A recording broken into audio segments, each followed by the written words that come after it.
Hello, my name is Richard Crevo with Daily FX Education, and I'm here to talk with you about how I use support and resistance levels in my trading. And the first thing I want to do is just go over briefly a little bit about what support and resistance levels actually are and how they are put in place.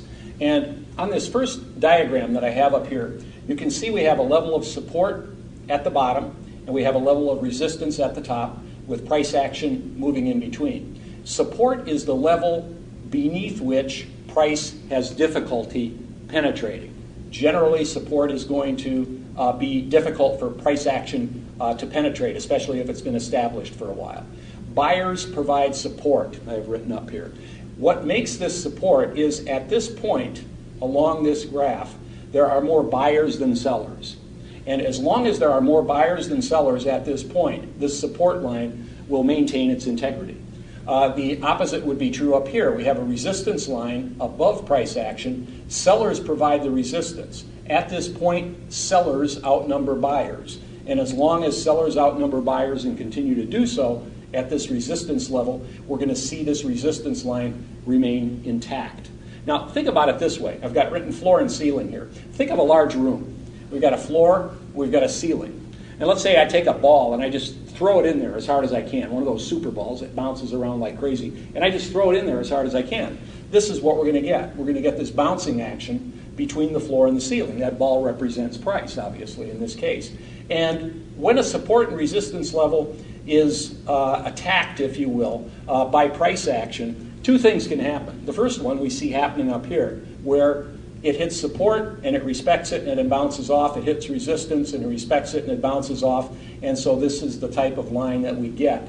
Now, the other thing that can happen is price action can break through to either direction. Price action can break above resistance. In other words, if there are more buyers than sellers at this level, that's going to cause price action to break through. If there are more sellers than buyers at this level, that's going to cause price action to break through to the downside. Well, when that breakthrough occurs, let's say it's a breakthrough to the downside, what's going to happen is this old floor, now that price action has moved below it, this becomes the new ceiling because it traded through the floor. This is now the new ceiling, or old support becomes new resistance. And the pair then has the potential to trade down to the next floor level of support, however far down that may be. And the same thing is true if we break through to the upside. If we break through the ceiling, the old ceiling becomes then the new floor, and price action can continue up to the next resistance level, up above. Now, before I get into my trading analysis, what I want to make sure I do with these support and resistance levels is to confirm them.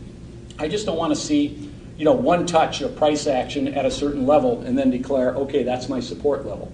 I want to see at least 1, 2, 3 touches of support by price and 1, 2, 3 touches of price at the resistance level. So now I know these levels are confirmed and I can use them in my trading analysis going forward.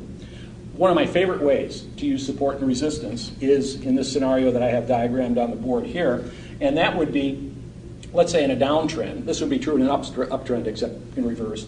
In a downtrend, the pair is moving to the downside, it hits a certain level of support, and we can see if I draw the chart out more to the left, you can see other levels of support along there too. But it hits a level of support and then retraces, bounces back to the upside, and then kind of trades around in this zone for a little bit of time.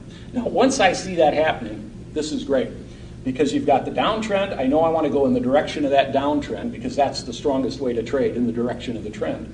Goes to the downtrend, it established a support level, it established a resistance level, so I can trade this two ways now. The first way is I can go short right here at this resistance level, and I know I'll put my stop right about where that red line is at resistance, just above. Because if price action makes it above there, I know I want to be out of the trade at that point. But I place my stop there and then let the pair trade down to support. At the support level, I can do a couple things. One is I could close out a profitable position right at that support level.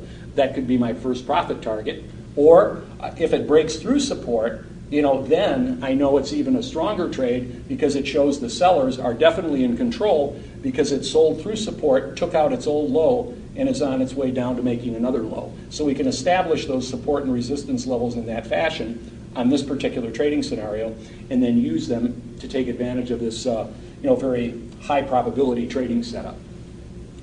Another way that I like to use support and resistance levels is with trend line support and trend line resistance. Now, in an uptrend, price action is going to be above our red trend line support. And you can see what's happening here.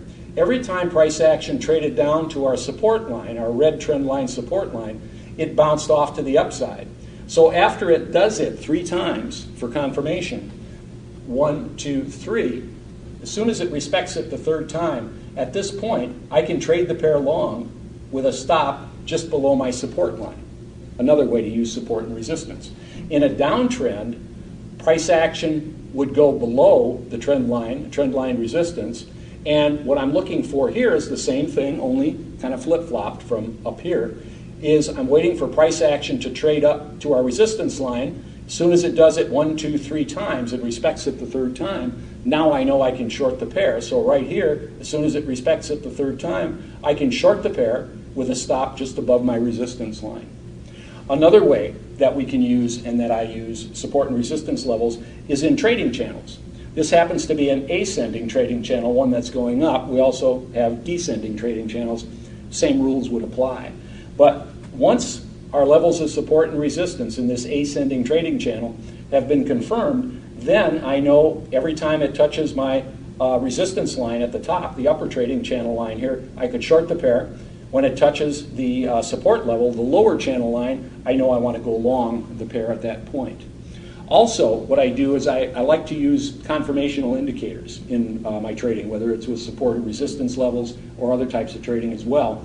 One of my favorite indicators is the MACD indicator, and use your imagination a lot on this diagram of my MACD indicator here. The green line is the MACD line, the blue line is the signal line, and these black lines represent the histogram bars. Now, how I would use this, let's say, for example, I'm looking at this trend line resistance right here, and let's say the trade is right at that point. It's pressing up against, let's say it hasn't done that downturn yet. Let's just say it's touching up against my resistance line. I don't know if it's going to break through. I don't know if it's going to turn to the downside. So to get perhaps a little heads up, what I might do here is refer to a MACD indicator that I would have on that chart. Now, if I see the MACD indicator doing something like this, in other words, the MACD line crossing over the signal line to the downside, and the histogram bars going from being very high and above the 0 line, lower, lower, lower, below the 0 line, lower, lower, lower, that indicates that momentum is waning. Momentum is fading, it's moving to the downside, which would indicate to me at this point that it would be an all right situation to short the pair again at the trend line, as long as it doesn't break through and go above that particular line of trend line resistance. So that's how I would employ the MACD indicator along with support and resistance. I hope you found a lot of this helpful and can use it in your trading, and thanks for watching, and good luck with your trading going forward.